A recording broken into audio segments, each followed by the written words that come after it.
The story of Adolf Hitler is one of the most fascinating and terrifying of the 20th century. His rise to power and the subsequent fall of the Nazi regime not only transformed Germany, but also altered the course of world history. In this video, we will delve into the final days of Hitler and the Third Reich, exploring the events that led to its ultimate collapse. Imagine Berlin in 1945. A city once symbolizing power and greatness now lies in ruins. The echoes of bombings resonate through the streets, and despair grips the population. Hitler, holed up in his bunker, faces an inevitable reality. His dream of a Third Reich that would dominate Europe is crumbling. But what led a man and a regime to such a dramatic downfall? What fateful decisions marked the end of an era of terror and oppression? Through testimonies, analysis, and historical documents, we will unravel the causes of Hitler's fall and reflect on the lessons this part of history has to offer. Join us on this journey through time as we explore the downfall of one of history's most infamous dictators and the lasting effects of his regime on the contemporary world. The rise of Adolf Hitler to power is a complex and disturbing story, marked by the social and economic despair that engulfed Germany after World War I. Born on April 20th, 1889, in Braunau in Austria, Hitler had a difficult childhood. From a young age, he showed an interest in art, but his dreams of becoming a painter were dashed when he was rejected by the Academy of Fine Arts in Vienna. Hitler's experience in World War I had a profound impact on his life. He served as a soldier on the Western Front and was decorated for his bravery. However, Germany's defeat in 1918 left him with deep resentment. This discontent transformed into a conviction. The nation needed a strong leader to restore its greatness. In 1920, he joined the German Workers' Party, which would later become the National Socialist Party, Nazi. Through his charismatic oratory and ability to manipulate the emotions of the masses, Hitler quickly became a central figure in the party. He promised Germans a bright future, using language that appealed to nationalism and anti-Semitism. The economic crisis of 1929, resulting from the Great Depression, provided the perfect breeding ground for Hitler's rise. With millions of Germans unemployed and desperate, his promises to restore national pride resonated deeply. In the 1932 elections, the Nazi Party gained unprecedented support, becoming the largest party in the Reichstag. On January 30th, 1933, Hitler was appointed Chancellor of Germany. This was the first step on his path to totalitarian dictatorship. Using tactics of fear, propaganda, and the elimination of opposition, Hitler began to consolidate his power. In no time, he proclaimed himself Führer, destroying German democracy and establishing a regime based on terror and Nazi ideology.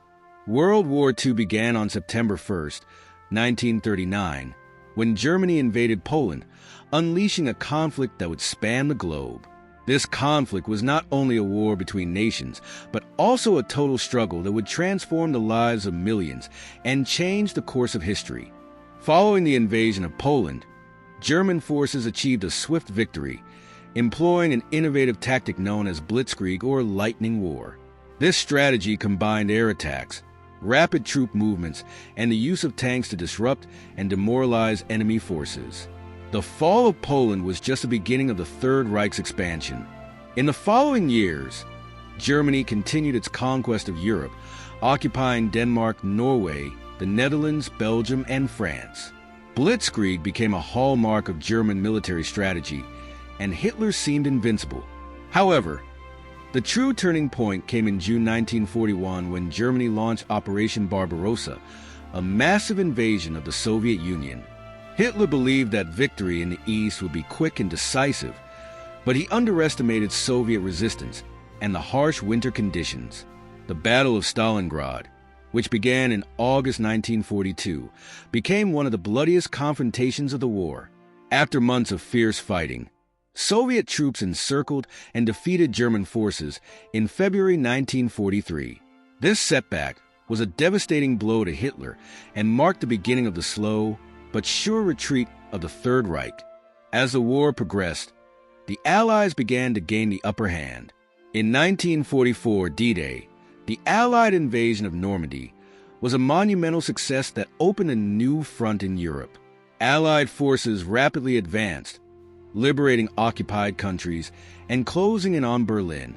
However, Hitler's arrogance and refusal to accept defeat led to disastrous strategic decisions.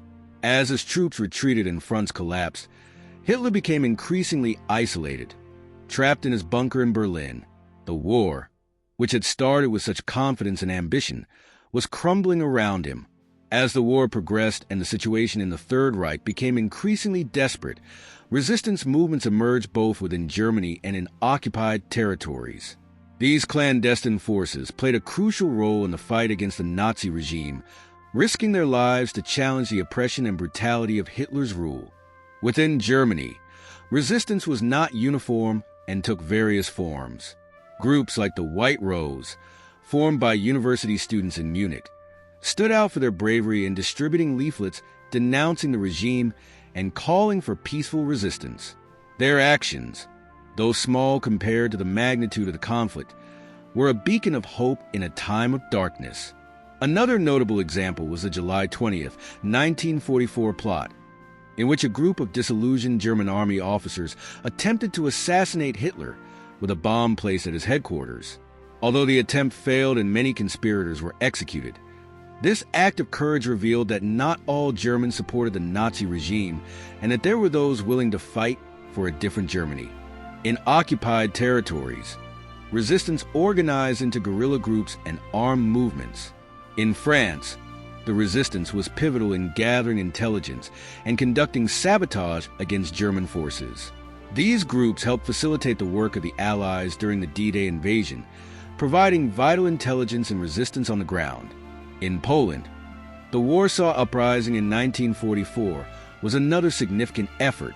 Though tragic and resulting in devastating outcomes, it showcased the determination of the Polish people to free themselves from Nazi oppression. Resistance also took nonviolent forms, such as supporting the Jewish population, helping many escape persecution. Despite brutal repression, these resistance movements demonstrated that there was strong opposition to the Nazi regime and that the fight for freedom and human dignity never extinguished. Although many of these efforts were suppressed, the legacy of resistance against Hitler continues to inspire current generations. As 1944 progressed, the situation of the Third Reich grew increasingly dire. Allied forces were gaining ground on multiple fronts, and morale among German troops began to wane. The war, once viewed as a series of swift and decisive victories, had turned into a desperate struggle for survival. The Allied campaign in Italy culminated in the liberation of Rome in June 1944, and with the success of D-Day in Normandy on June 6th of that same year, Allied forces opened a new front in Western Europe. British and American troops advanced rapidly, liberating towns and cities as they moved toward the heart of Germany. In the east, Soviet forces were also on the offensive. Following the German defeat at Stalingrad, Soviet troops began an unstoppable advance, reclaiming territory and pushing the Germans back toward their own borders.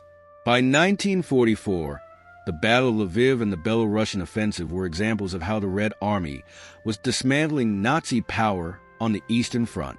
As Berlin neared defeat, the atmosphere in the city grew increasingly bleak. Allied bombings ravaged the city, and shortages of food and supplies became critical.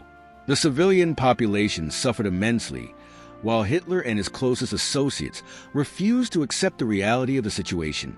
In his bunker, surrounded by chaos, Hitler became increasingly paranoid and isolated. His decisions grew erratic.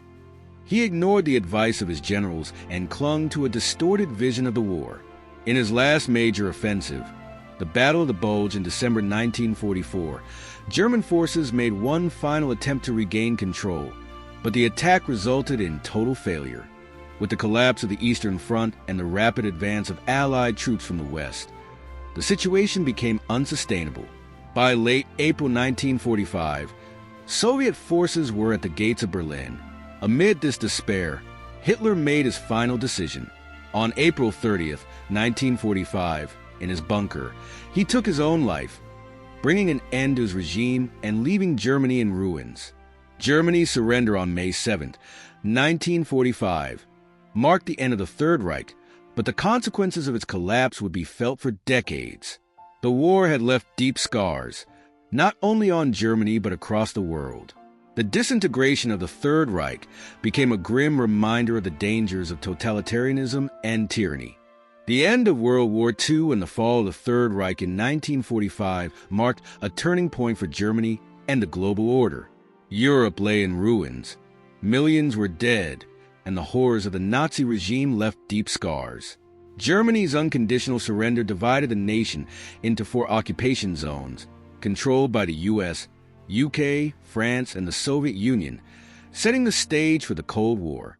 The Nuremberg trials, held between 1945 and 1946, exposed the regime's atrocities, bringing some Nazi leaders to justice, though many escaped punishment.